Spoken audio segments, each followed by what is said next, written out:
15 minutes. So I am also a parent of a trans kid, and I know how important it is to give people assignments. All right, so we get started that now.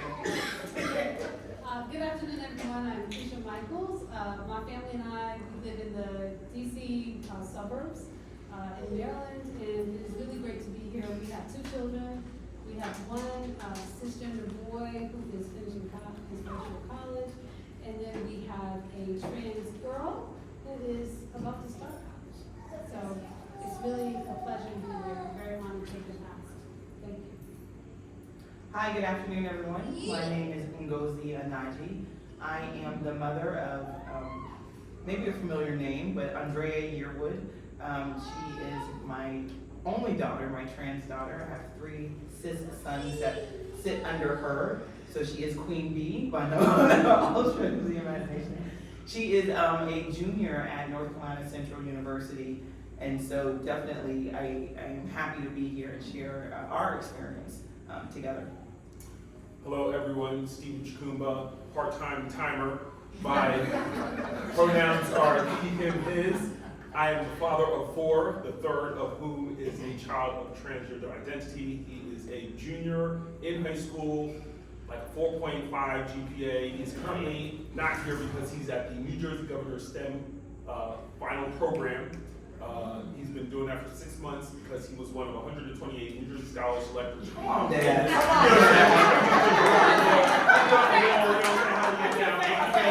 We know how dope and amazing our trans, non-binary, gender non-conforming children are. I'm here to testify.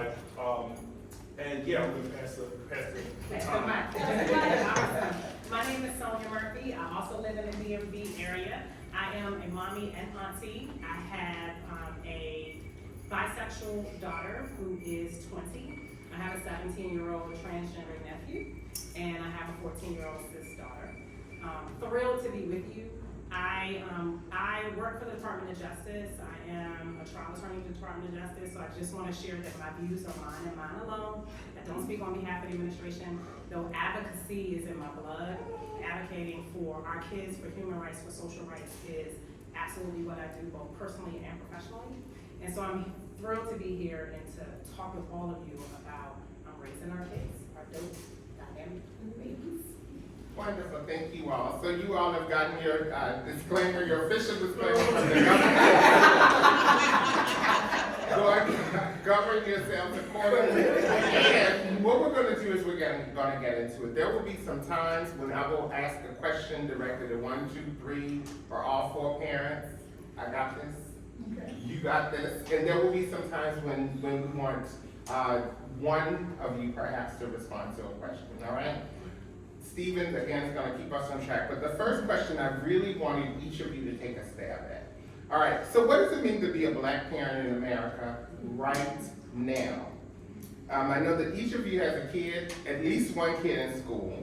And before we talk about our kids, I really want us to tell you, how are you, Keisha? I'm doing well. Am I transitioning into the question specifically about what it's like to be a Black parent right now? Yes. I mean, I think being a Black parent in this country has been fraught with challenges. Right? So we are just one of the many generations that has struggled with how to protect our children from forces that are oftentimes out of our control. So I think my experience is no different than what other people have long experienced. And we have a lot of joy in parenting. You know, it is a wonderful experience to be given the privilege of trying to raise young people, right, who are open and confident and want to learn. And, you know, because at the end of the day, all of us just want our kids to be good citizens. Like, I need you to get a job, like get educated and get a job and be productive, right, and happy. And so I think that's always been our goal, but the challenges that we face, you know, are just, you know, things like, you know, how do we teach them how to navigate being a Black person in this society, and how people may treat them purposely or not purposely.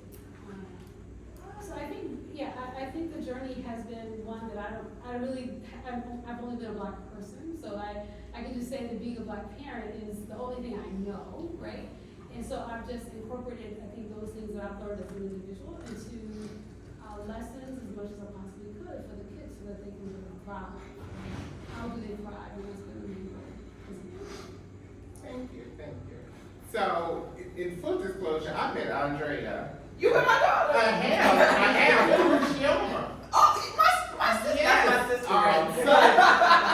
So I think so I met your family before I met you. Mm-hmm. And I knew about Andrea before I even met her. Mm-hmm. I didn't know who she was. I was just like, this little lady is just smart, and she's gorgeous, and she has an invisible waistline.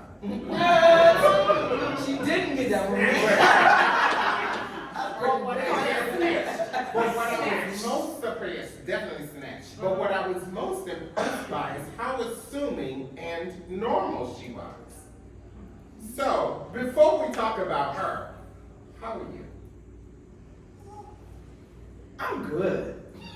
And I say that with a smile because I am so excited about what's to come. I'm a glass half full type of person. And so when I think about being a Black mother and being a Black parent, I mean, to your point, Keisha, like being a Black mother came before being a Black mother of a trans daughter, right? And so those challenges and those experiences that I experienced as a Black mother prepared me for being a mother of a Black trans, if you understand what I'm saying. So, but also what I'm hopeful about, or what I'm so excited about, is that the next generation of individuals, Black, brown, white, it doesn't matter, their awareness and their advocacy, not only for themselves but for each other, is ridiculous, right? It's crazy, right? Like even before Andrea, came out, her friends were advocating for her before I was, right? And we can talk about that later, but at least for me, being a Black parent in this world, I know there's challenges, I know we have things that we're dealing with, I know, our society has its own issues, but I'm hopeful. I'm more than hopeful. I know this next generation and the generation thereafter, once we get our generation out the way, right? We gotta figure out what to do with us. It's gonna be dope. It will. It's gonna be so dope. Thank you. Stephen, how are you? We've got 15 minutes on the clock. So I'm doing well. It's interesting. I woke up this morning and, as I always do, I look at my Google alerts. My Google alerts are always set to trans people, trans death, trans issues. And I'm always looking at what's happening because I want to be steeped in an understanding of what's happening in the space all the time. But what popped up this morning was that the woman who accused Emmett Till of whistling at her died. And I started to grieve for Emmett Till's mother because, that justice was never achieved for her. And it then and I sat with that for a while as I thought about all of our Black trans children and our trans children generally, whose parents will never have the justice for those lives that are taken. And so I'm here in a place where I'm seeing hundreds of Black trans people and families and parents who have survived, who have made it, who are not statistics, and recognizing that fatalistic attitude that I woke up with, and that just feeling in the pit of my stomach about of fear went away when I was like, look at these people, look at the joy and the love and the support, people calling each other brother and sister and family, and it's just like, I want to sit with that. Like, I am also a glass half full person like Ngozi. I was going to say it first, just so you know. She absolutely spoke. You know what I'm saying? Because he took that from me. But because I'm with y'all, I feel joy, my heart is full. I too am super hopeful because our children are amazeballs. They're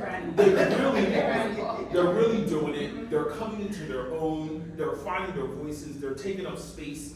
And so, like, I'm doing great because I see the future is overwhelmingly positive, notwithstanding all the shit that they're trying to do us day in and day out. So that's how I'm doing.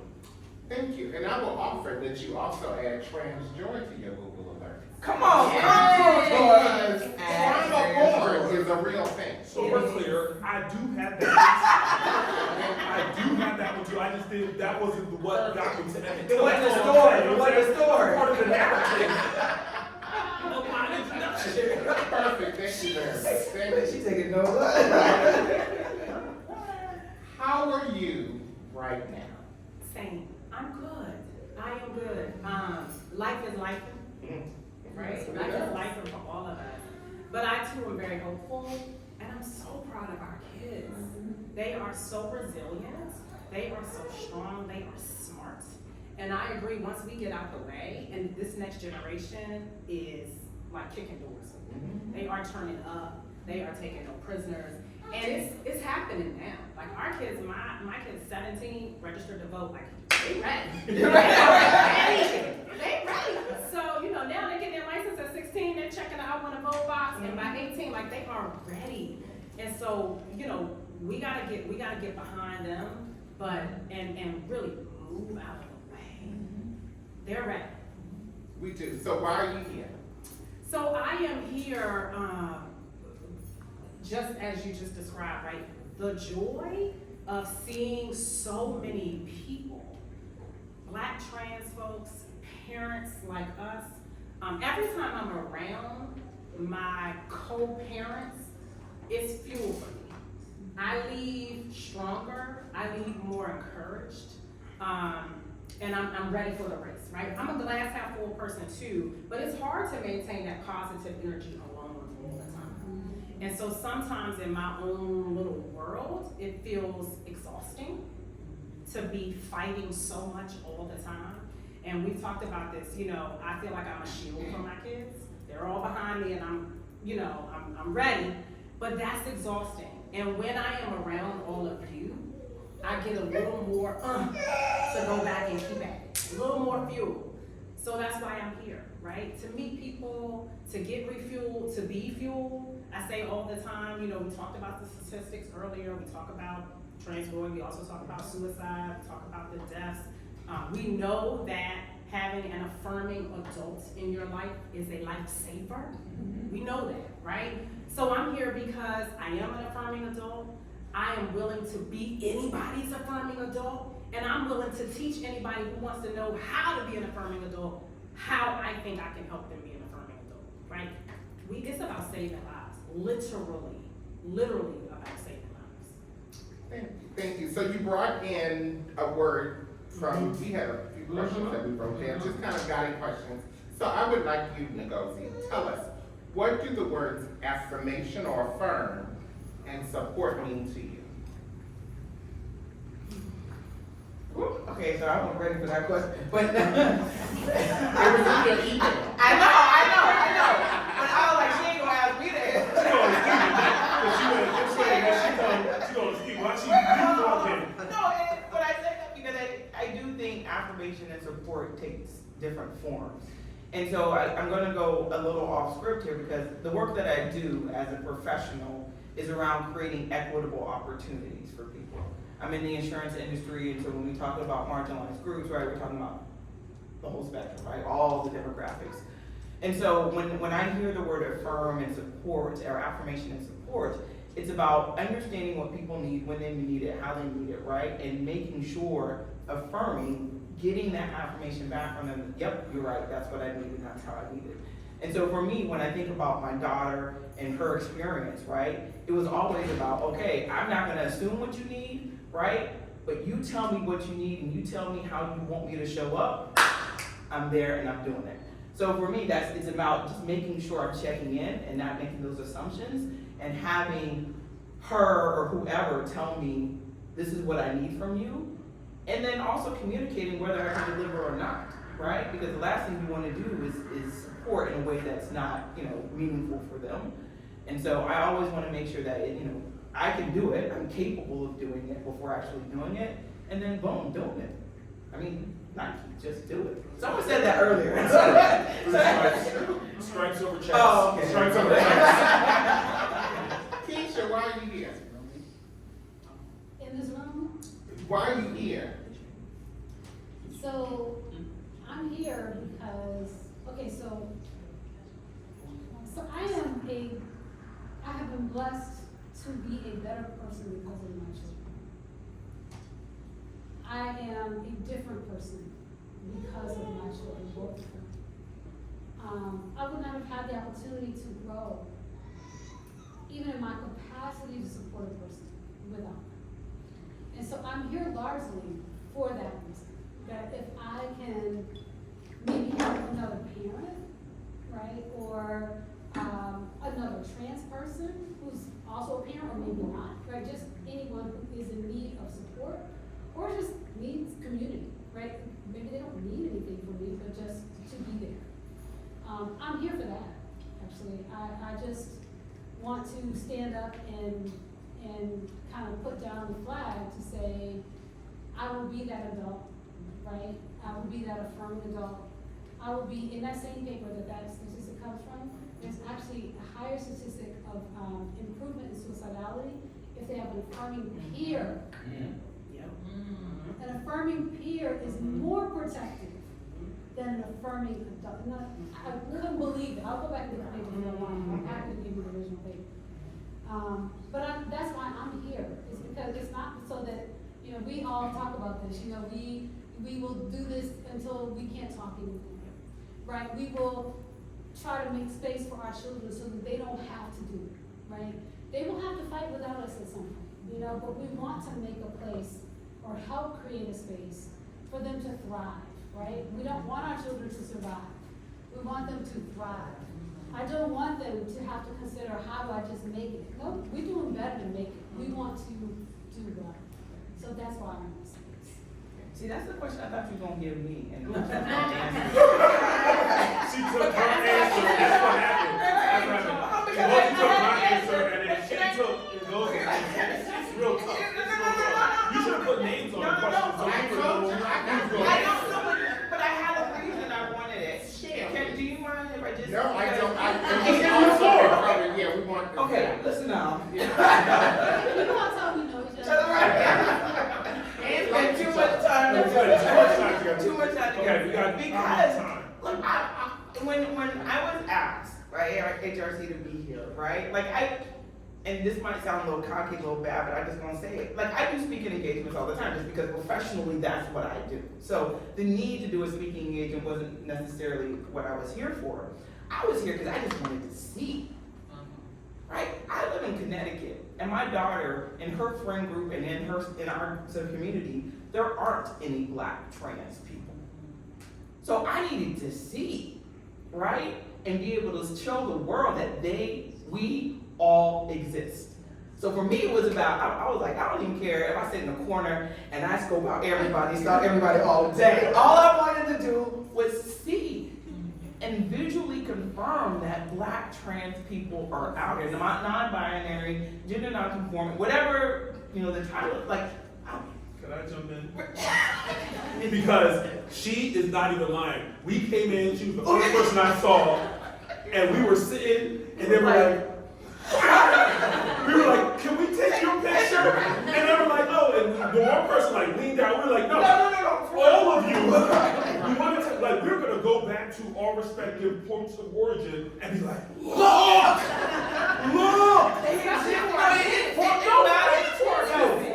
We were fangirling like all Hard day. body. I Steven's all up in people's faces. I was. And the thing is, I'm stealing your answer. I was here to do reconnaissance. I heard Carter Brown, Rachel Gonzalez sitting right here. They're the ones who told us you have to be on this thing. HRC is doing something with Tori, we need a panel, and we were like, oh, when are we gonna be there? Because I was just like, wait, there's an organization of Black trans people, Black trans families, Black people talking about issues related to Black people in this space that's going in its like 10th year. I'm sitting here thinking we're islands, you know, thinking this little P-Tech family, little brown people is all it is. And there's hundreds of thriving, loving, growing, supportive people. I'm like, oh, I have to be here. You didn't answer the question. I have to be here. I told you. I have to be here. Yes. Can I jump in? So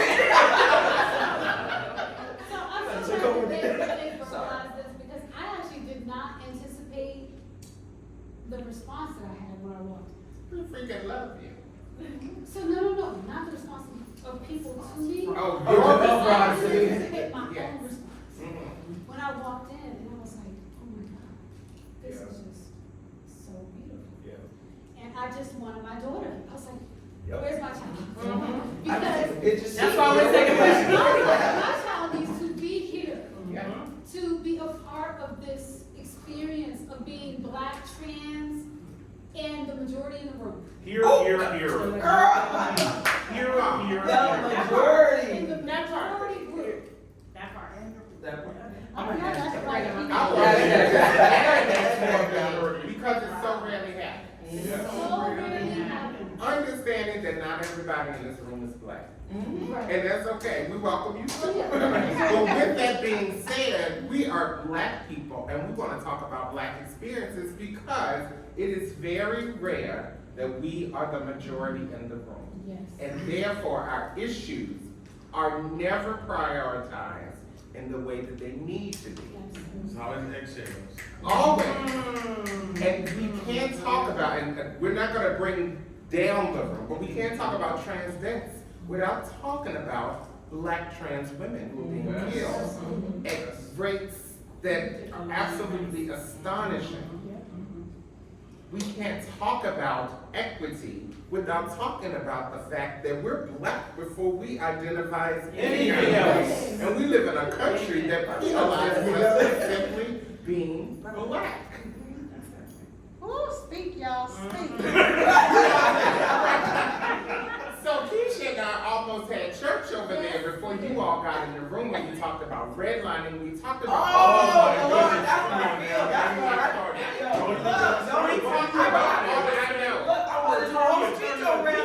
we had to reel ourselves back in because you all are the parents of trans kids. And Keisha, you correct me if I'm wrong, but you said your children had never had to witness it.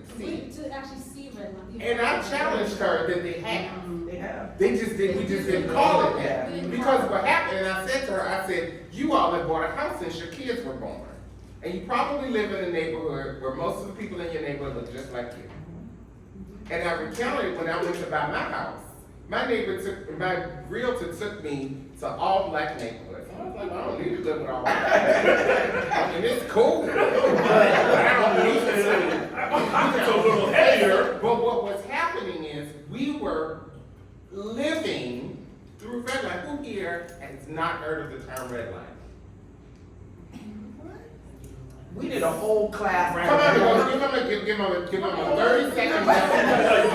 We can all. And I'm using redlining as an experience that Black people experience, whether you're trans or not, that all of their kids are going to have to go through as the 73rd thing on their list of things they're going to have to deal with as Black trans adults. It's just the discrimination in the housing, zoning, and insurance areas where different tactics were utilized, and they still exist today. I mean, not even just, when I'm in the insurance industry. Say the definition. Okay, sorry. Right? So there are different tactics used to keep us from living in certain areas from a community and zoning perspective, living in housing, certain housing, and even in getting the insurance that we need to be able to mortgages, to be able to live in, again, those communities and in those houses. And the methods are Yes.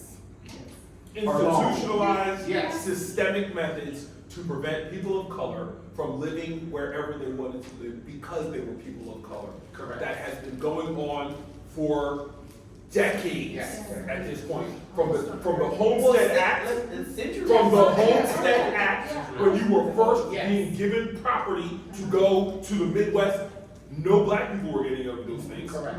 To FHA loans, which you could not get if you were Black, to leases and purchase agreements which prevented white people from selling to black people in the deeds. And let's also make this clear, this was legal for many, many It wasn't years. just And legal. in some ways it's It still. wasn't just legal, it was sponsored. It was sponsored. Sponsored. All By right. the Yes. US government. So what Yes. does this have to do with parents of trans kids? There will be, you all will have to navigate those conversations as the 73rd of the priorities of a daily list of priorities that your kids are gonna have to deal with. As a black That's all. person. As a black person That's all. who happens to be trans. That's all. All And right? we have a reference, if anyone wants to know more about redlining, I highly recommend The Color of Law. Yes. The book Yeah. by Richard Rothstein. It's very dry. He's a retired We talked about that too. economics professor from Stanford. Very good. It's an excellent book, but it is dry. But it will give you the entire, he lays out the entire story of how redlining was born in the 1930s and why. And what are the consequences of these actions. But it So just still kind of exists. finish that off. No, oh yeah. It's The not like it ramifications was. are very- Right. Not like it was. It's still It still exists today, it's just taking different forms. It does take different forms. So with that, because gerrymandering, it is a state sponsored, it is a, yes, it's a whole thing. These are really good social studies words for you all. Gerrymandering is GRRYMANDING. Oh, yeah. So, I want, all right. So what I'm gonna do is I'm gonna start here, then I want the two of you to respond to this question specifically, okay? So as a parent of a trans kid, a parent of a bi kid, and a trans nephew, thank you. Please tell us what it feels like. Use your own words to tell us what it feels like to have folks who don't have trans kids, who happen to have been elected by people who also don't have trans kids, to legislate your kids' existence away. Okay. That was not on the list. It wasn't on the list. Furniture. It was not on the list. It wasn't on the list. Come on. That wasn't an email. It wasn't. It feels infuriating. And what I'll say without Cussing. cussing and fussing is this is why we have to vote. And this is why diversity matters, and this is why representation matters, right? Because the existence of people who don't look like us making law for us is not new either. None of that's new. We are used to our bodies of government not adequately representing our interests. This is just a new level. And so what I've been saying to all of my family and friends is if you showed up for civil rights, if you showed up for same-sex marriage, if you showed up about abortion last year and continue to fight on that, and you are silent on this issue of trans kids, you're misaligned, right? You can't say you care about civil rights and equality when it applies to black folks, but you don't care about equality when it applies to trans folks. You can't reconcile that and tell me you make any sense whatsoever. And so as we talked about, if you are on the complete other side and you don't care about equality and civil rights for black folks, for anybody, I'm not even talking to you, right? I'm concerned about the folks who say they care, or the folks sitting in the middle, just chilling, because nobody's on your road yet. Because not being on your road today does not mean we're not gonna be on your road tomorrow. And we don't get free until we all get free. Everybody. So, everybody. We don't get free till we all get free. So I just vote, please vote. Remember that representation matters. I mean, run for stuff, run for anything. Be your PTA president, be the school board, such and such, you know, all the HOA president. And it's not like we all have a bunch of free time, because we don't. But representation matters, your voice matters, your presence matters, and we are creating a better world for our kids.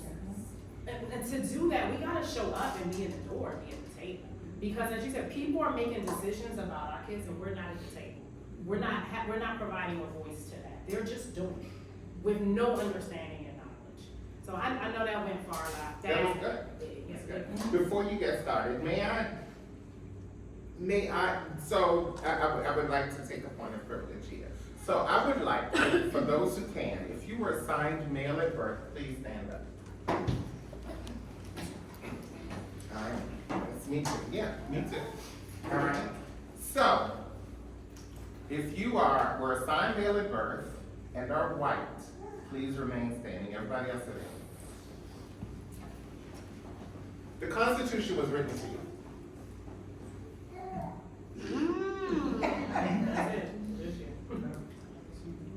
Thank you. Thank you, please, everything. The Constitution was written to you.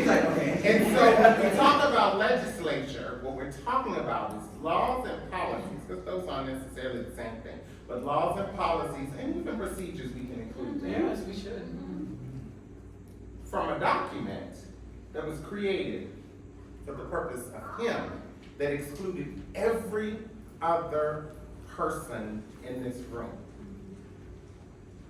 And there are people who were elected by folks in their community who are not the parents of trans children, who said that this document that was created just for you should dictate how every one of us should live our lives and our children. That is so deep. Well, and let me add, and Like this, that. we get into this whole federalist reading thing, right? And this comes up with all kinds of interpretation. But the document is a living, breathing thing. It's supposed to Should be. It's supposed to should be a living, breathing thing. And so, even if the document, right, that many of us, depending on where you work and what you do, swore to uphold, right? Even if the document was written at a time for one select body of people, if it truly is a living, breathing thing, then it can be interpreted to protect all of us. Because that is what the 14th Amendment Equal Protection Clause means. It could, but But the readers and the But interpreters this is why, are not just like but him. this Thank is you why again. representation That's matters. why it matters. Because the people who are reading and interpreting it must be diverse enough to represent the divergent Without and question. experiences. And that's not what we have. It is not what we It's have. not So what we have. Stephen, what does it feel like for folks who aren't trans, do not have trans kids, aren't married to trans people? What does it feel like to have them legislate your child's very existence away? 2 words. Cognitive dissonance. How do you reconcile what Sonia just said? One man in a room full of people stood up, and that's who the Constitution was written for. And the promise of the Constitution, what the framers asked to occur, that this document continually be assessed and updated to reflect the changing times and the needs of the people it served. That promise stopped being met in 1964. Come on. And so the fact that there are people who are originalists, who believe in the original construction, the actual words written at the time, as what should guide us in 2023, it boggles my mind. It's simply something that I cannot wrap my head around.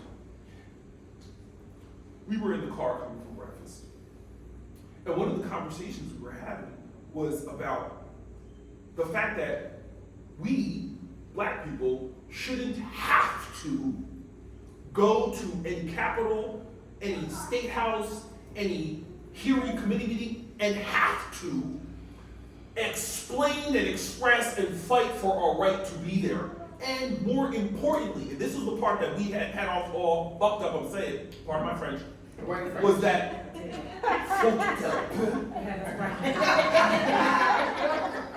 is that our children are in these capitals and in these meetings and are testifying. And why should our children have to go into a room full of white males and fight and justify their existence?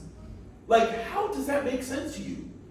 How is that okay with any parent of a child that instead of being in school, instead of being on the playground, instead of being on PlayStation, instead of, napping or sleeping or playing or doing any of the things that children are supposed to do, are in the state capitals across this country saying, please let me live, please let me go to the bathroom, please let me play on sports, please don't take away my doctor, please don't, not allow me to change the marker on my birth certificate that should have been placed there in the first place. So it's, as Sonia said, it's infuriating And at the same time, it's also imperative. Like, I came up with this concept of party people. I want everybody in this room to be a party person. People advocating for respect of trans youth. Oh, yeah. So let's get this party started, and let's all of us get out here in these streets and make sure that we and our children are not alone in this fight. That you are on that podium in those state houses saying the things that need to be said to the people who are going to listen. You know, they're going to listen to you because they're like you. They're not going to listen to us because they don't respect us. They've reduced us to body parts. They've reduced us to skin color. They've reduced us to income amount. They've reduced us to where we live. They've reduced us and reduced us and reduced us to the point where sometimes we don't exist. And that's infuriating because I can yell into the void and no one will hear me. So what am I doing?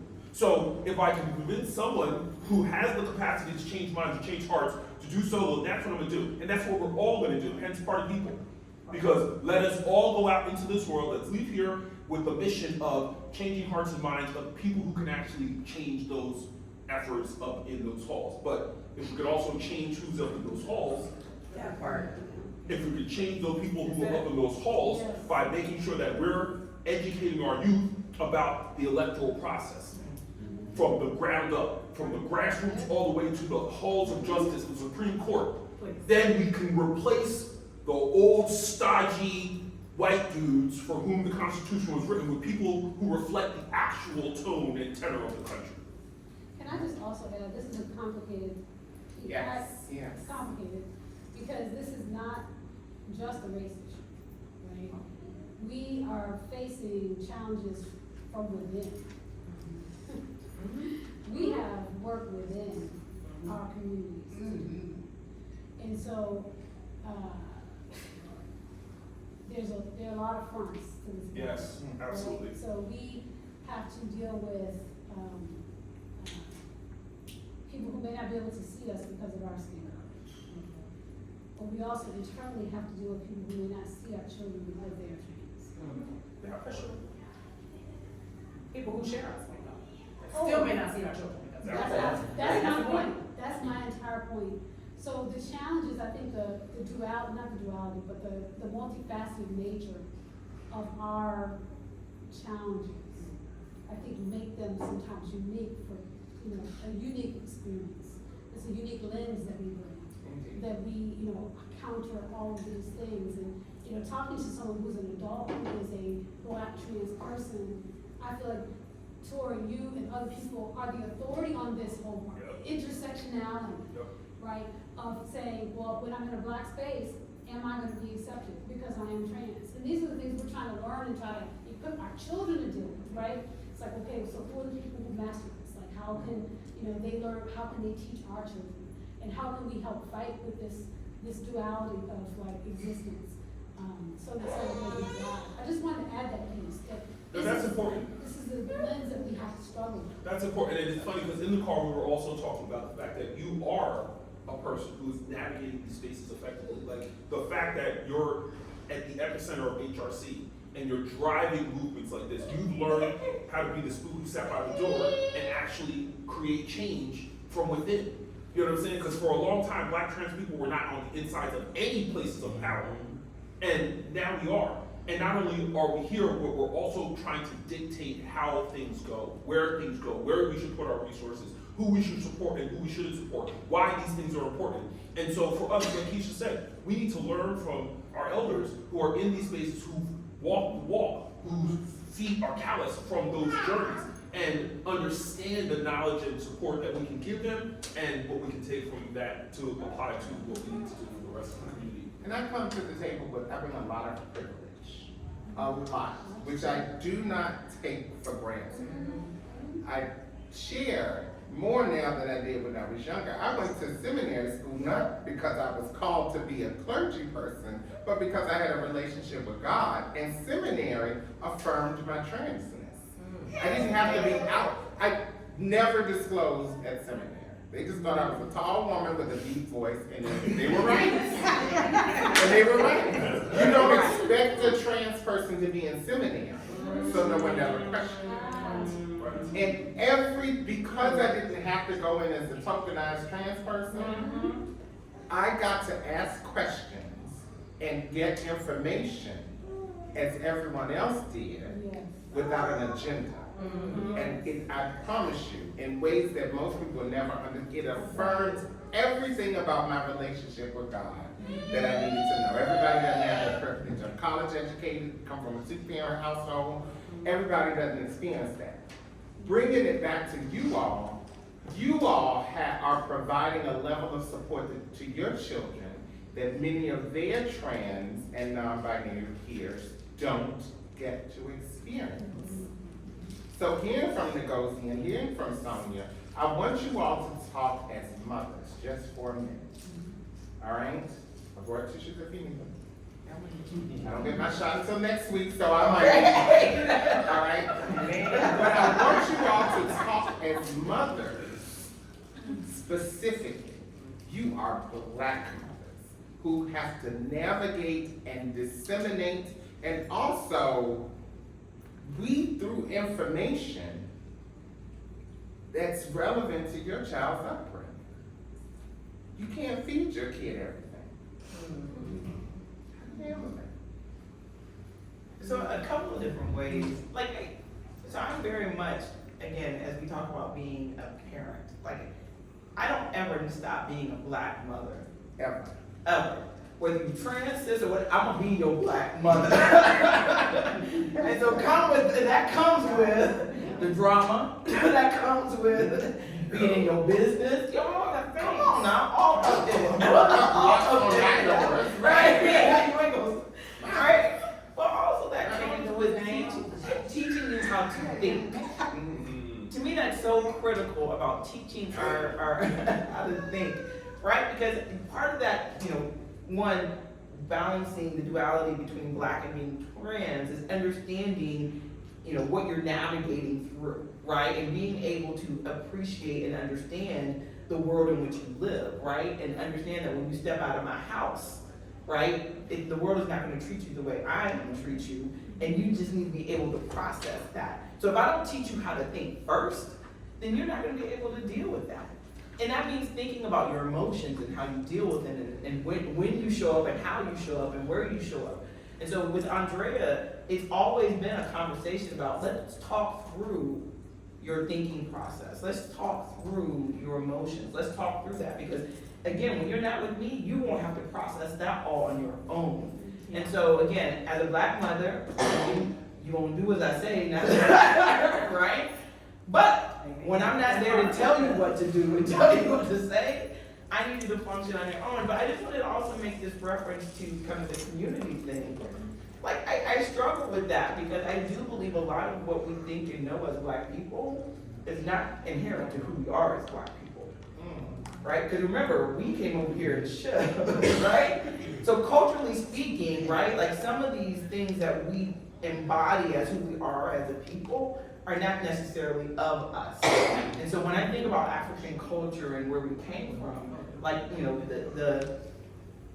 the gender issue, right? Or not issue, but the gender conversation, I mean, it's shown up in African culture time and time and time again, right? So it wasn't, not necessarily, and again, I'm just kind of it wasn't necessarily until we came to the US that these thoughts and these ideas and these concepts, some of them, again, we just ingrained into who we are as a community, and they're not up to us. And so I think we need to reprogram ourselves a little bit to say, hey, culturally speaking, this is not our bag to carry. Yeah.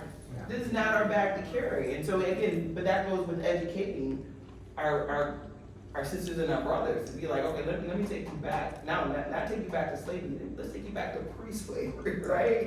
And understanding who you are as a people. And to say this spectrum of gender has always been about who we are as Black. It's always been there, right? So to say that it's wrong is not necessarily. Was the concept then? Issue that you. I'm just kidding. I think one of the biggest I'm sorry. I think one of the biggest deficits we have in this country, regardless of our ethnicity, our primary language, in the discussions about gender, are complete true ignorance about the historical truth that gender minority people first have always existed. Always. That's the first thing. The second part is that Black and brown cultures around the world had acknowledgement, observation, acceptance, sometimes even celebration of people who were gender minorities. Yeah, talk about it. As an example, the Navajo people have 5 known genders. 5. Right? So they knew. They knew they were yards ahead of where we are. I mean, like leaps and bounds. So if we just had even just that basic level of education that said that, people around the world have known for years and years and years, centuries and thousands, Amen. that people are made differently. Amen. Yeah. If we could just start with that nugget, I think we could actually go so far, right? Some of these discussions we wouldn't even have to have anymore. We wouldn't. Because we're like, oh, people have always existed. So may I share a secret that none of you in this room have ever heard before? All right? Try us. I'm gonna say it Eat that dog out right. quietly so that the opposition can't hear. Say that again, sorry. Very quietly so the opposition cannot hear. Anyway, We know you Nigeria. That's our people. That's okay. There's no fish though. Where's the fish? So, trans people have always used the bathroom. Oh my God.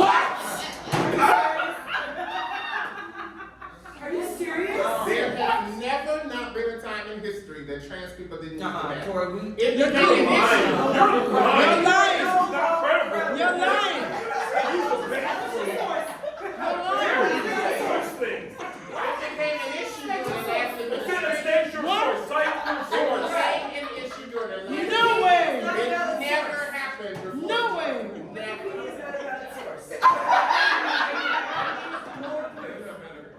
Google, sir, it must be true. I need to do my research. It must. I need to do my research. That's fake news. I need to do my research. That's what I heard. The trans people always use that. All right, it just became an issue recently. It just became, and I promise you, and I encourage you to remind folks in your community, if you know what the genitals look like of the person in the stall next to you, then you should be arrested. You should be arrested. Seriously. All right. Let's make that abundantly clear. If you know what their genitals look like, and you're not married or having sex with them, then you should be arrested. So, Sonia. I love that. I love that. What's the time? But we have to remind people sometimes. I was That gonna ask, but I was afraid It's my job, right? Yes. So, what you ask me to do? I trust a black man. That's I trust a black man. My dad is a black man. I trust Oh, black I'm men. on personal space.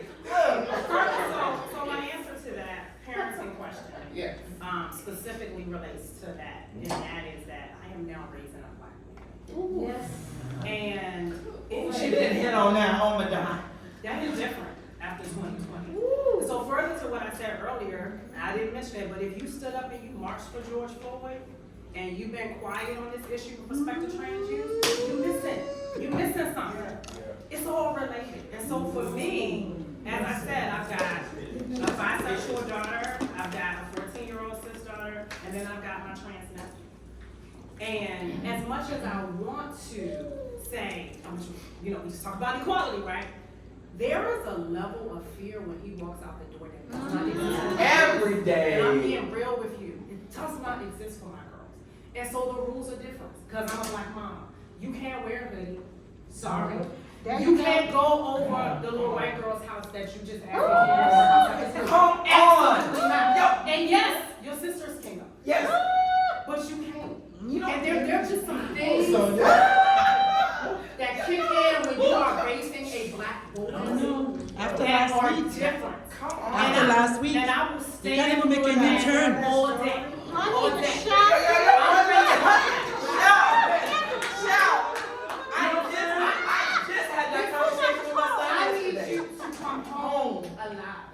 I need you to come home. I need you to get home. Period. And so some things are going to be different. Because Period. I need you to come home to me.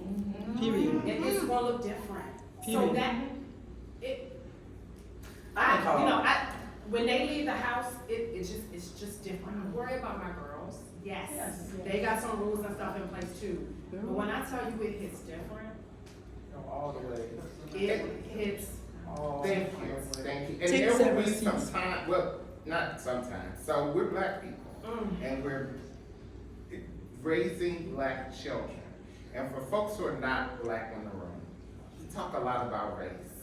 If it makes you uncomfortable, you have to figure out why and fix it. Drink some of this. You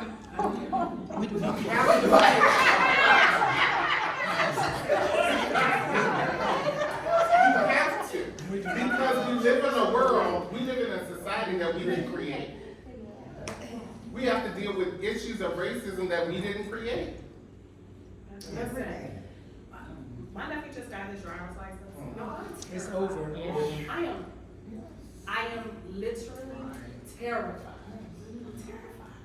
And I'm like, turn your location on.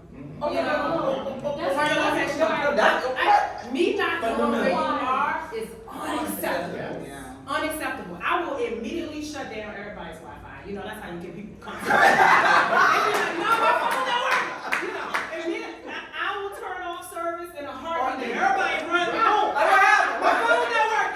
Yeah, I know. I turned it on. But your location wasn't on. That's a new one. Oh, yeah. Verizon. I don't know about Verizon. Baby, I turned off service and everybody will go home immediately. Can you hear me now? Yeah. Oh, yeah. Oh, you come. Oh, now you okay? Turn on your location. Okay, And then I now turn let's the phone talk. back on. Yes. Yes. All right. Me not knowing where you are. Thank you. So I think we had, did you have your hand raised in that? Let's take a few minutes for questions, and then we're gonna get, because I know we're getting close. You can So, see- yes, we have, in a minute, we will have 15 minutes. Great. So what we're gonna do is take about maybe 5 to 10 minutes for questions, and then we're gonna leave the last 5 minutes for folks to have leaving the closing words and you all. That's okay. Yes. Yeah, I was trying to figure out which one to ask, but I think the one that is probably weighing most on my heart is, first, thank you. And I'm so glad in the last year or 2 years, I've met a couple of you in Ngozi. Yes. Yes, we've been on a virtual call together, but thank goodness, because it's been my lifeline. It really has. But I think what I am curious to know is, I'm in North Carolina. My child chooses at this time to be stealth, and I'm an activist in my heart. I'm also a federal employee in the last 10 months, and that's changed the way I can do certain things. And so I feel kind of like, not helpless, but I feel like more has to be done, but I don't know what to do other than continue to focus on my own self-care, think about the things I can do. But I just want to hear from you as far as, you know, as I go home, I know I'm still not gonna see kids that look like my kid. Now, I've met several names here today, that is helpful, but there will be no child that I know of that looks like my 11-year-old. And so, any words of encouragement or any ways I can strategize, or I'm going back to see if I can at least reach out to more parents in a way that doesn't compromise what my son has asked me not to do right now. Any thoughts on that? So, can I take this one? Yes. Thank you for asking the question, Lee. I think, following your kid's lead is super important. If your kid is not out, and they don't want to be out, I think you owe them to not be out. That's tough. But support for them looks like what they ask of you. And I have a child who's also not out, but did give us permission to work in the advocacy space, under certain criteria. And so we were able to navigate that. And so I think that there's room, I want to encourage you, that there's room to have these discussions in times to say, you know what, I'm okay if you want to speak anonymously. Or I'm okay if you would like to use a pseudonym. Or, we might be able to do that, right? To say, well, let's talk about what it looks like to be comfortable for you. And you might be able to explore that. I don't know that I would push them to say, I really want to do this advocacy, but please let me. Because they may not be ready for it, right? And if they can be supported, you know, they may change with time, and they may be more comfortable. But I think the first person that you have to advocate for is your child. And I would just add, I totally agree with that, right? I mean, as to my point earlier about how does support show up. But I also think that when we think about advocacy, we're always thinking about being out in front with it, right? And what does that look like? But I think advocacy could be, and this is what I've done, you know, especially during COVID when I couldn't be out, right? It's about being a support system. So, you know, my daughter has connected me with some of her trans colleagues they're not friends because she's just getting them online, right? Right? But they still need help. So like, you know, whether it's a 30-minute telephone call to encourage them, right? And tell them that if they need somebody to talk to, I'm here. Maybe I'm writing a check for $100, right? Because one of them can't cover their books and needs to stay in school, right? Like, I think advocacy can look very different. It doesn't need to be we're marching down the street with a sign, right? And we're on interviews and doing all that. But showing up where people need it, and it could be very small. Like, I need someone to help me cover my rent because I got kicked out because I'm trans, right? Like, what does that look like? So I just encourage you to be creative, right? And same with respect to the federal government, we can talk. But Yeah, I got you. I got you. I think you missed the introduction, but I do a whole spill about my views being my own. So we can talk specifically about like the Hatch Act. What are our limitations and what is in a comfortable range for what you can do, and or whether you want to use a pseudonym, etc. So I'm happy to share some of those discussions. But for me, I'm prohibited, of course, from any type of political, which is why when I say there are people who believe this versus people who believe that, right?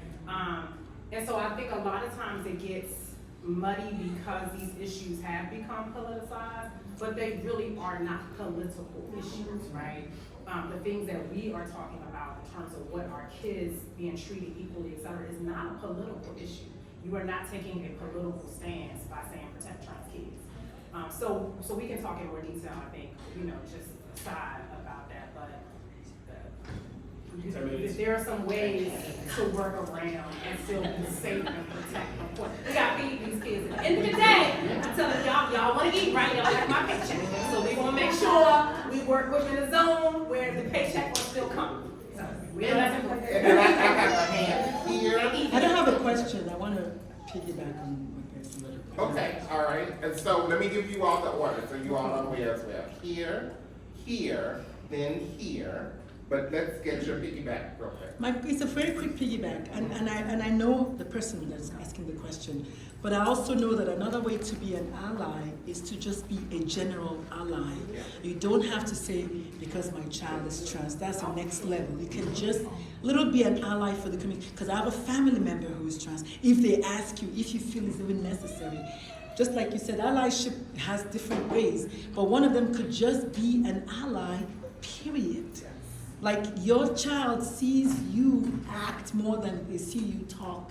So the allyship being a doing word, being a verb, being a non-spectator sport, to me is more important to your child than how you ally it, if that makes any sense. So just being an ally, period, for the community means maybe having dinner for their friends at your house because they have nowhere to go. I say creativity in allyship, honey, that is the word. And I know you know me, so I can tell you. I know you know it now. Yes, I know you know. I don't mean it in a just be. Literally, if you just tell yourself, how can I be an ally? Like many ways will come up that you don't have to identify your child at all. Yes. To be the one safe place in the house. And there can be a lot of. Like who's Ngozi? Yeah, they know. There can be a lot. Yeah, but you ain't gotta tell them nothing that ain't gonna in remaining stealth. There can be a lot of protection in remaining Safety, stealth. And stealth any about age, it instinct, could be a yes. safety issue. Yes. So we have everybody's concern. You said you wanted to piggyback. Just an example of something that happened to me a year ago. I have a podcast that's centers training Black trans. It's hosted by Tell folks what the name of it is. Marsha's Plate. And there was this guy who listened to me. I didn't know him or whatever, but he is the crossword puzzle king. Like, he has been around the globe winning crossword puzzles. So he got hired on at USA Today as their crossword puzzle maker. And so he put the name of our podcast in the answer of the crossword puzzle. So I started getting silver generation people contacting me saying, I'm learning so much from listening to y'all because I found out about your podcast through this crossword puzzle. Wow. And I was like, who made this crossword puzzle? I found that it was a person who listened, and that was his way of being an using ally. what he wanted in his advocacy. That's it. That's Creative. What were the three? We had three vocabulary words today. One was redlining. Okay. And the other was gerrymandering. But we also had affirm and support. All right? Affirm and support. Okay, Thank you. test So later. you remember, okay? Quiz You remember on you the way ordered out. here, here, and then right here. I just wanted to go back to where you were talking about the safety of raising black men. I have 3 sons, and they even before I transitioned, and I want to say from the position as a black trans man, it's something that you have to step into and learn for yourself. And as a mentor to younger black trans men, I've had to talk to them about that, because I've heard them say things to me like, you know, before my mom's just tripping because I transitioned because she changed my curfew and now she's over my shoulder all the time. And I've had to explain to them the world sees us different because we're black men. But I learned that the hard way also when I transitioned, because I worked in daycare for a long time, and then all of a sudden when I would walk my children, people were like this. And I'm like, 6 months ago you asked me they were right. You called me saying, can I come to 11? You know, you were saying they were spending like 2 days at a time. And all of a sudden I was in danger. I was the big black man stereotype all of a sudden. And so I'm talking to these young men, I'm saying, your mom's not tripping. The world is different from where, you know, the world sees you different. And the minute you cross over that line, suddenly you're a different kind of threat to the world. It's not your fault, it's not your mom's fault, but your mom knows. And as young trans men, they're so busy walking in their freedom and their authenticity, and they're happy to be walking in it, that they don't realize that now they can't walk as safely as they used to at their targets. And so we've had to give them our perspective of, okay, I get it, you're happy, you're free, you got your guys' clothes on, you're stopping in your big Timbs, and you're happy, but you can't be doing that at 1 in the morning because the hours is walking out. With your hoodie on and your headphones. Okay, and your headphones, right? Okay. Thank you for bringing that Yes. to the conversation. And for those of us who transverse the world one way and are now navigating the world as black women, we get a similar but different experience. We go from being targeted and people afraid of us to people disrespecting. I'm wanting to kill you. That's come out. It's wanting to kill us in a different way. Yes. All right? And people hating us simply because we're black women. Yes. We forget because we have 2 other questions. We really you all have to But remember, just January of last year that the Crown Act was finally passed, which, based on the hair texture of folks in this room, we could have been denied a job, a place to live, fired, and discriminated against because of the way that our hair grows Just out a of our year. scalp. That was legal until last year. You needed to say that. Yes, okay, so in the back, then here, and then we're gonna get the close of it. We're gonna add you to the queue. Here, and then, cause we gotta get up out of here. We're gonna start this next one. Yes, we got. First of all, thank you guys so much, the panel. I appreciate each one of you guys.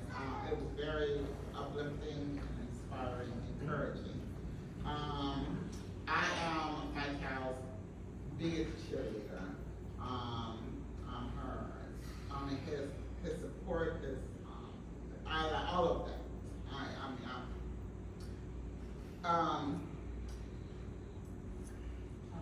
I'm gonna get back to the question. I also wanted to say that I kind of understand what you guys were saying, because when I first came here, I didn't know what to expect when I came here to the conference, but when I came here and I saw the community, I was blown away by that. I was like, wow, so much love, so much support for my child. why is this so hidden? Like, I didn't know anything about this. You know, I didn't, and I asked my child, I was like, you know, why isn't this in the schools, and why, you know, I'm a like counselor, why isn't it like, why can't I go to a place and get CEUs? And I'm like, it's unfortunate that it's not, you guys aren't doing this like everywhere. And then my child said, well, we are, and I'm like, well, I've heard of this. So, but the thing about it is, I'm excited, I was so excited to be here and see everyone. It's like, I wanted to take pictures. Oh, yeah, we And did. you We guys documented did. everywhere. So wait a minute, I was like, you know, I was like, Where do you live? I want to go back and show everyone, like, look at this community. Where do you live? Chicago. Oh, you live in Chicago? Okay, so Yeah. it's not as bad in Chicago. Uh-huh. But think of, I said it's not That bad. part. Thing. Thank you for sharing and thank you for being here. Yeah. With that being said, their place, like I live in Atlanta right now. Well, Atlanta's. And their place, it's a beautiful place, and Atlanta's not Georgia. And But- Georgia's not Atlanta. In Atlanta, what you are is who you are. And it's okay. But in Georgia, you have to remember, we have in many other places in the country, probably in some of the places that you live, Texas. in Texas, right here where we are right now, that you can take Martin Luther King's birthday off, but you can't talk about why he got killed. What? No. Yeah, it's just the white people. All right. Can I just respond to her, Please. to the comment though? But this is where, again, from a fangirling's perspective, like I know I have a network. So to your point, I'm like, yo, this conference about to blow up. They don't even know it is about to blow Come up. on. Because I know, so I work with companies, right, who are employers who have Black trans within their employee base, who are coming to me saying, we don't know Where to give our to money. send- like, we don't know who to connect them to. Nah, I got a resource. Nah, I can go to them. Now, great if you're going to pay for it because we need money to keep doing what we're doing, right? They're not going to get the free for you, Pay the right? With their speakers. access. So real quickly, Right. I'm sorry, so Diamond, Pay the I brought speakers. Diamond Styles to Capital One during the pandemic because it was like, we have an out front BRG, we have a Blacks in Tech BRG, we have people in our community at Capital One who identify as such, and it's like, okay, we need to make sure that the programming that's happening reflects what our people need and not just some cookie cutter offering just because. So yes, thank you for being here. Your podcast is the bomb. And the Empower Her section of this retreat has been absolutely magical. Yes. So, yes, oh, there's more? Okay. And what I found out the most about trans before I came here was from TV and that. My question is, I want to know how was it for you guys when you first found out before you got here to this point? So, so that's what I want. It's nice to hear where you're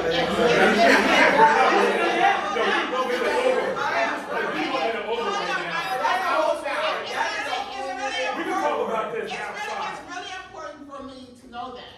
Okay, I love where you're at right now. Oh, but it wasn't always And like that's this, though. encouraging, but I also know for me, it's also been like a journey and a process. It is. And I need to hear that. I don't want to just hear how great it is now. That's wonderful. But I also need to hear about that That's journey. from Keisha. I'll try to When you consolidate. first found out, how was it? What did you do? I'll try to consolidate this in about 2 minutes. You ain't. Our child was telling us that she is trans since before she used words. Thank you. I'll just tell you, Yeah. we were not able to hear her. Yeah. And when she was about 6, she stopped telling us. Oh, She Thank got you. silent because we were not Not listening. listening. right. And we said, oh, maybe our child is gay. Yeah. Welcome It's to so my obvious. world. Right. I mean, just wrong, right? And I'm a pediatrician, like I feel like I should have been able to hear this child. Yeah. And I could not hear her. And it wasn't until she developed signs of depression and suicidality before the age of 10 that I said, I am a mother who is not going to lose her child. Yeah. So I'm going to Do figure out whatever I need to do. how I am going to save this child Yeah. so that this child can thrive in it. And so I found resources. And when we found resources to support this child, those resources came back a year later after therapy. And so your child is trans. And I thought, well, I probably already knew that. But I wasn't acting. Denial, yeah, I was in denial. that's it. And we were able to then support this child right then and said, we're gonna support everything about you. And when that child transitioned, that word bothers me some, because my child has been a girl since It's she been who was she, born. thank you. She never transitioned. Achieved When congregation. she- Affirm and then When we support. affirmed this child so she could live her life, As is she has been glowing. below. That's our story. In a nutshell. Thank you, you did a good job of summing that up. 2 I minutes. appreciate it. We can now, we can continue this The conversation. lady didn't come in yet, so we good. Right. So, So- but can I just say something? Yeah. Right, okay. I mean, I'm not. But can I just say something? Because I think also as part of this journey for me is my spiritual, where I am spiritually, right? Because that challenged me the most, right? To have to battle this concept of Christianity and how I had been Say raised it, in say it. it. But yet I had a child, right, who needed me and supported me. So I said, can I fuck it? That's Right? Because I'm like, Keisha, so it took me years. We grown. But so my thing about Christianity is all about choice, right? That's what they teach us, right? You as an individual have your personal choice, right? In your relationship with God.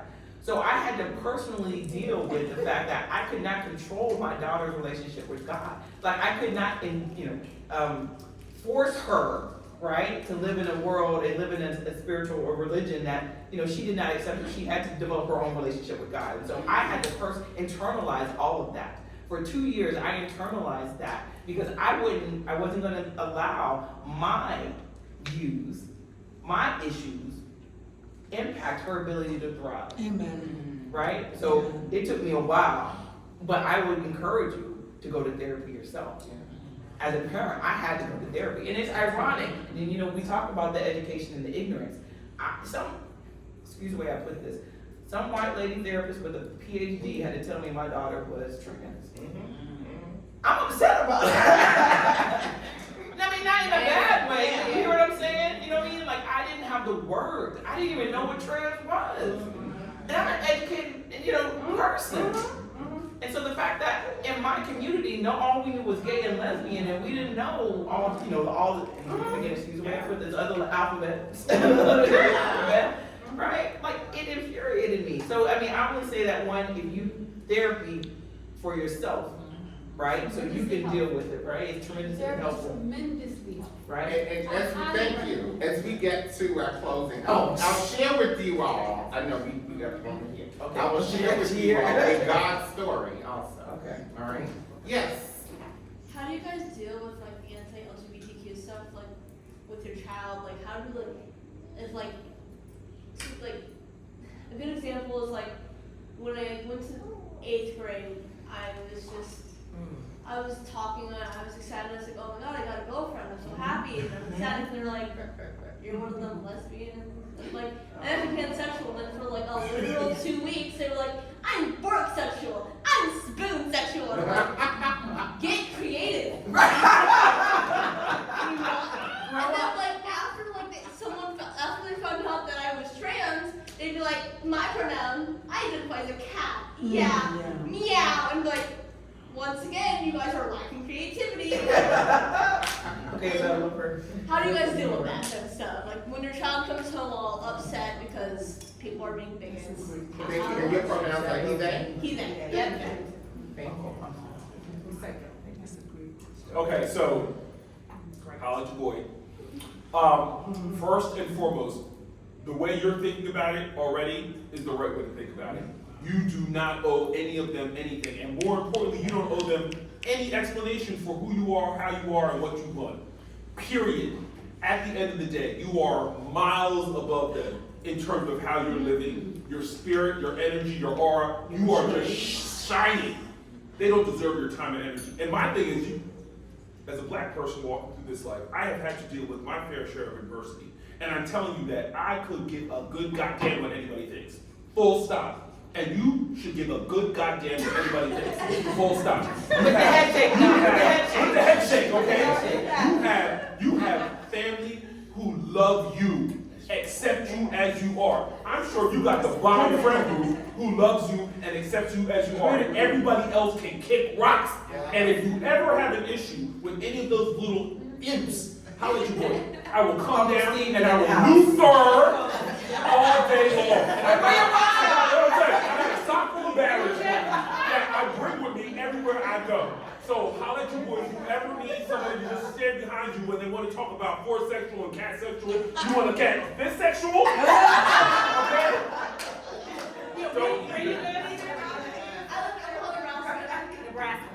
Okay, so yeah, you're in a place where we're gonna talk about some different strategies than what I just proposed to you. But you're on the right path. You're on the right path. Yes.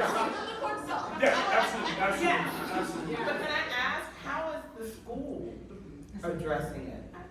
So in math class, my math teacher, someone apparently called one of my friends, not my friends, a friend of a friend, the F slur, and they completely ignored it. So, well, really well. Okay, so Max's school is actually a lot more affirming than I would assume it would be.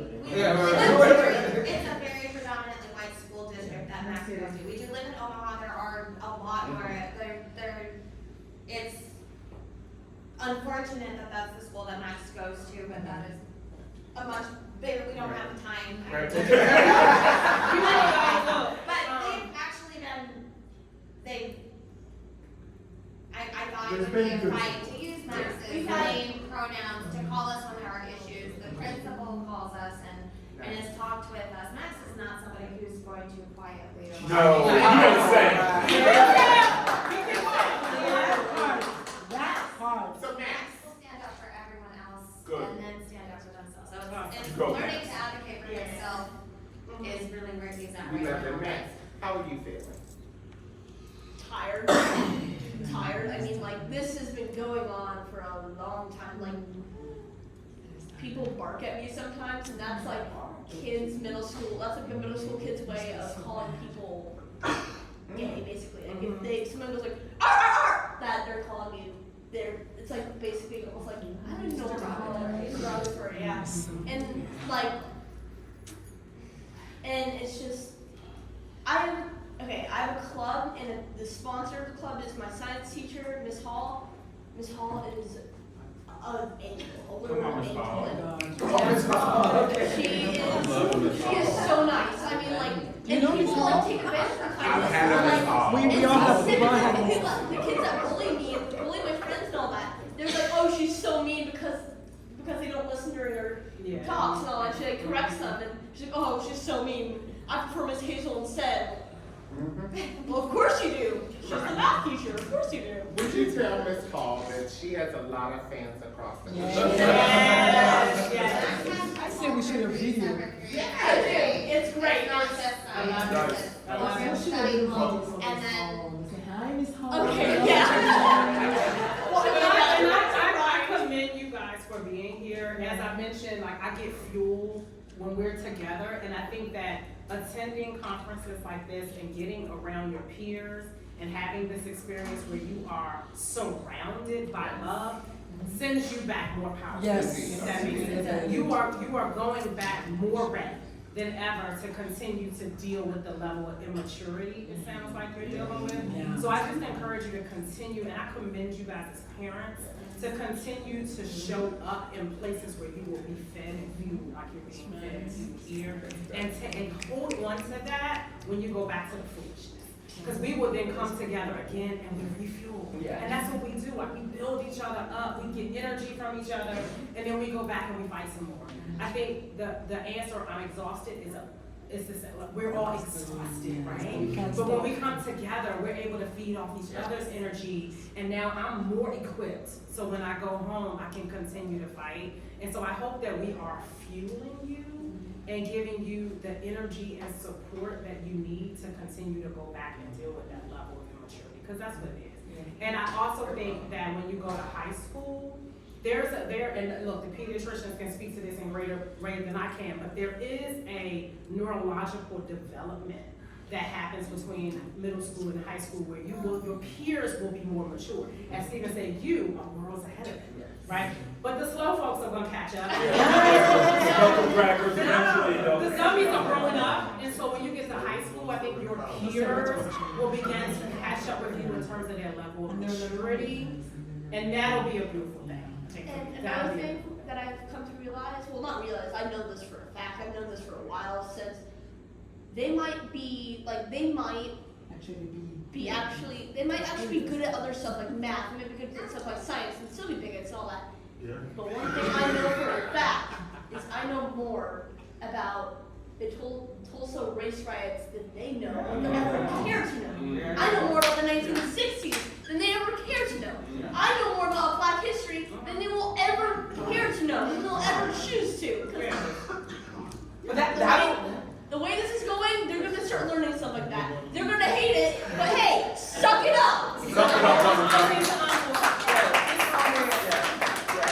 and the only reason I asked about the school is because, again, passive versus, affirming, right? And so just creating the culture for you in the school to allow you to do all that you're doing right now, right? And so when that teacher ignores the comment in the classroom, right? The administration need to be, okay, we need to take you to the back, right? Because you need, right? You need to better understand. So I'm just curious as, again, to the culture of the school, because, again, being passive about these things is not the way to go, right? So we're gonna defer right now. We're not gonna go any further. We're gonna go right back to Tori. I will also offer this, all right? And this is directly to you, Max. Thank you. Thank you. You don't have to fight every fight. Uncle Stephen. Every once in a while, feel free to turn your phone off. Feel free, do you have one of those video game things? Every once in a while, just play PlayStation, read a book, read about another race riot. That's enjoyable. Pleasure reading. And remember always, it'll make sense later to take care of yourself in the process. Okay, thank you. All right, so Diamond, and then we're gonna get out of here. They're gonna come and get that. There's so much retroactive feeling when I'm in spaces like this. I have an affirming mother. I lost her in 2020, and she just was amazing in regards to accepting me. But when I hear new parents in the fight, and I see like the Dwayne Wayne, and I be in groups like this, I was over here tearing, happy tears, because seeing y'all fight for us is so, even if y'all are not my parents, it's just so, it's healing something that dreads in me, and I'm so just joy that I live to see this. Amen. And I love it so much. And every action of like Wayne and Gabrielle made news just in the last 48 hours. They were like, we're taking our family out of Florida. Yes, I saw that. I was like, It's a yoink! headline. That's a political move. It's not political, but for people politicize it. That was a political move with the press involved.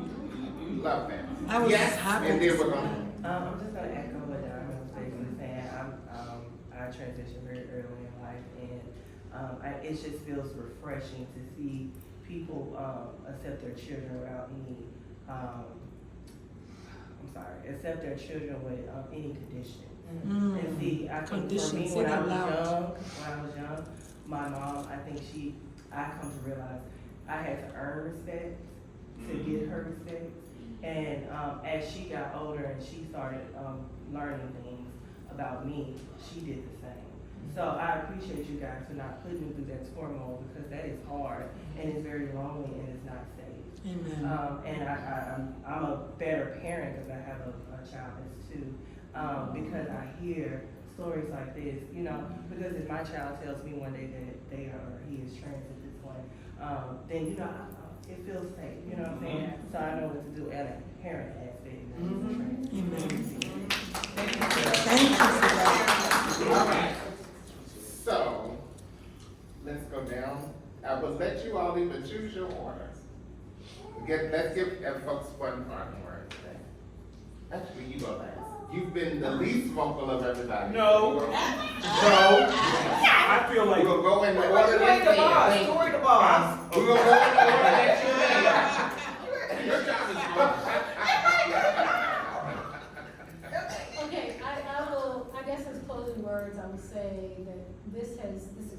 experience has just been invigorating to be in this place, celebrating Black trans people. I am so honored to be here, and you know, I feel like my role as a parent of a trans child is to just be a parent. That's it. And I actually feel like none of us really, you know, deserves anything, because we are doing what parents should do. Yes. All parents should do. Thank you. And so I don't feel like we're exceptional. We may not be common, but we are not exceptional. I love it. So thank you for having us today.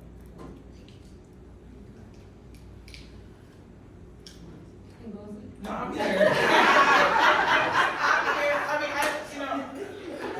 I'm here. I'm in my feelings. I'm really in my feelings, and so I was trying to get out of them before I spoke, so I won't get all emotional and stuff.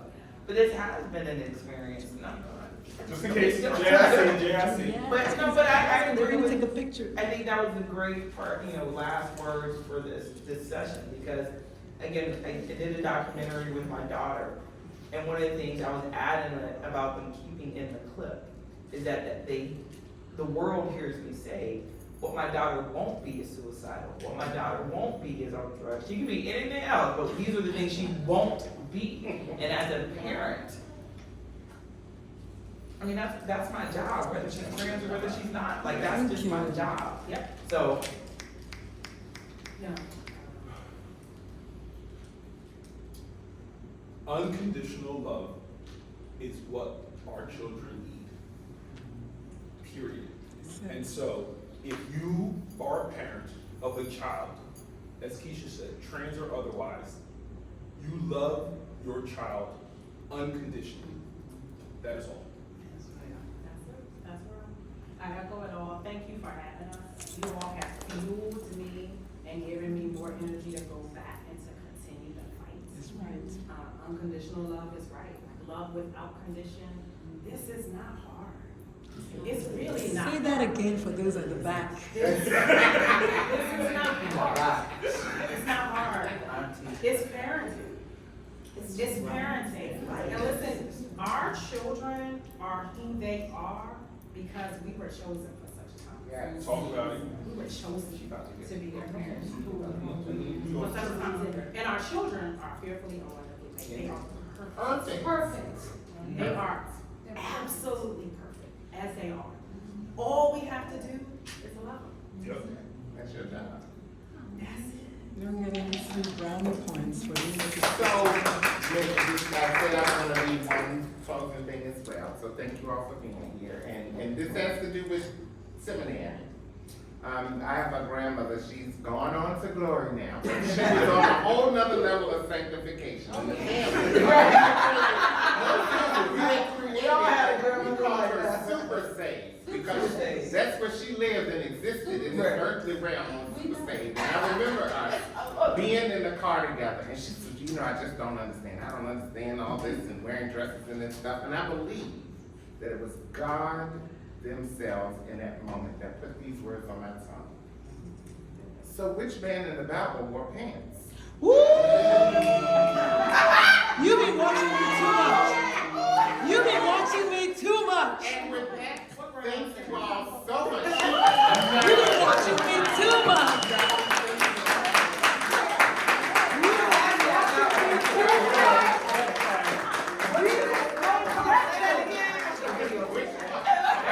Can you get our picture? can we get everyone, Okay. everyone who's on the stage Oh. a picture? Yeah, remind them of that. Is someone crying? What is that?